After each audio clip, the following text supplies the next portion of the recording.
This is a video about demand and then ultimately the supply and demand equilibrium model. So demand shows us the maximum amount of a product that buyers are willing and able to purchase at some time period at various prices. And so right now we don't have an extensive time period in the model. We're just assuming that we have a snapshot at any given time. And we want to know at various prices, how many units will consumers purchase? So our demand curve, once again, maps out at any possible price in the market, how many would consumers like to purchase? So this is showing us that if the price is 100, that price is too high and nobody wants to buy. At a price of 80, 5 people want to buy, or one person wants to buy 5 units or so on. There's 5 total demanded at that price and so on, right? So at each price, it shows us how many the consumers in the market would like to purchase.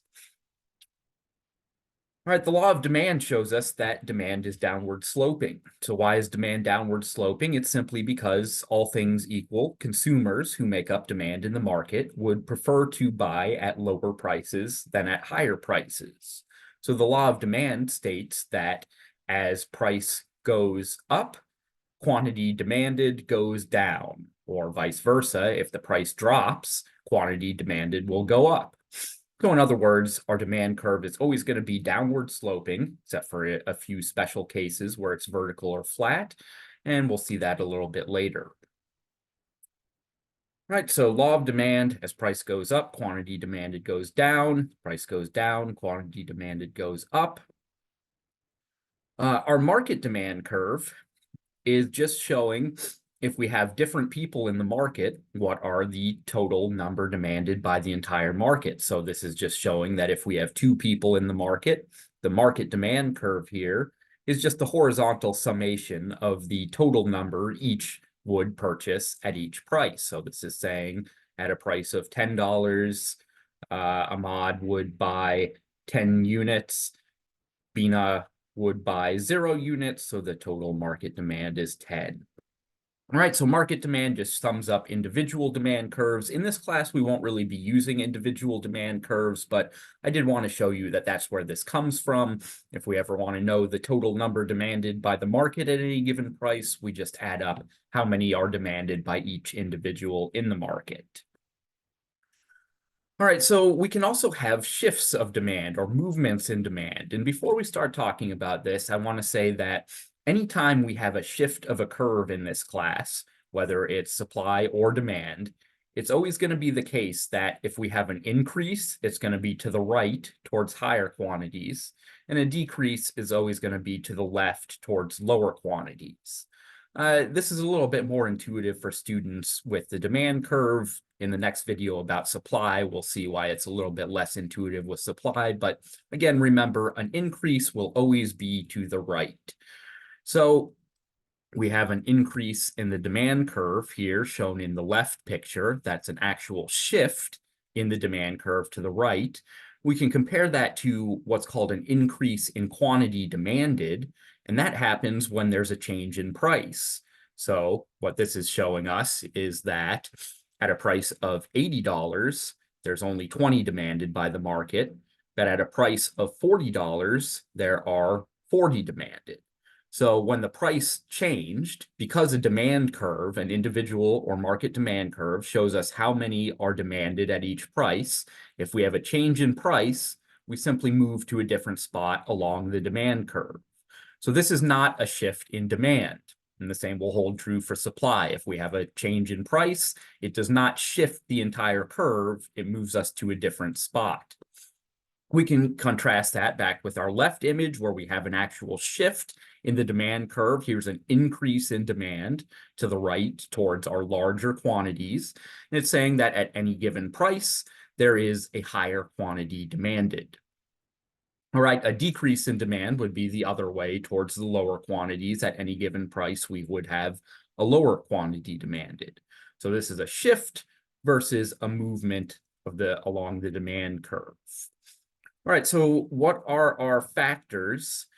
Here showing quickly a decrease in demand, or we shift from here to here, decrease in quantity demanded. When the price went up, people wanted to buy less.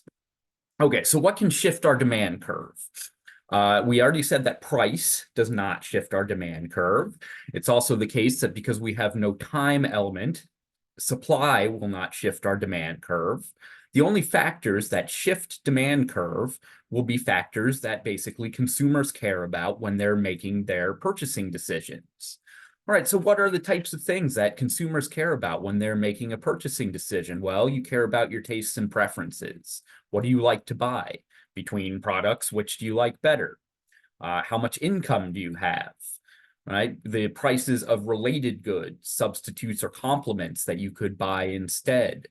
The number of buyers. If we have more buyers in a market, remember our market demand curve sums up the demand of all the buyers. So the more buyers you have, the higher demand should be.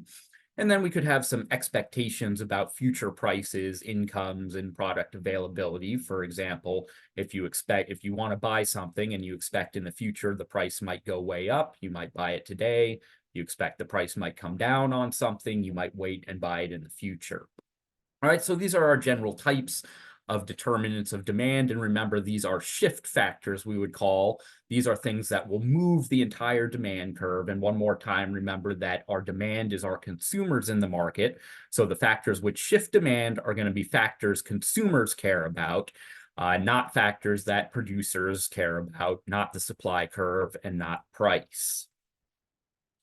Right, so our notes here kind of go through a few examples of factors that can shift demand. The ones that I want to talk about here are our substitutes and complements. All right, so suppose that we have a substitute like potato chips and pretzels. Some people might eat them together, but suppose that you want a snack, you're choosing between potato chips and pretzels. And what this is saying is that if potato chips and pretzels are substitutes, then if the price of potato chips goes up, what are we going to do? We're going to substitute to pretzels instead. Likewise, if the price of potato chips went down, we would eat more potato chips and fewer pretzels. So that would decrease demand for pretzels. All right, what about complements like salad and salad dressing? These are consumed together. So if the price of salad goes up, salad becomes more expensive. What's going to happen to the demand of a complement? The demand is going to shift to the left or decrease. So if the price of salad goes up, the price of salad dressing, the demand for salad dressing will shift to the left. Right? Salad is now more expensive, so people are buying less salad and less salad dressing to go with it.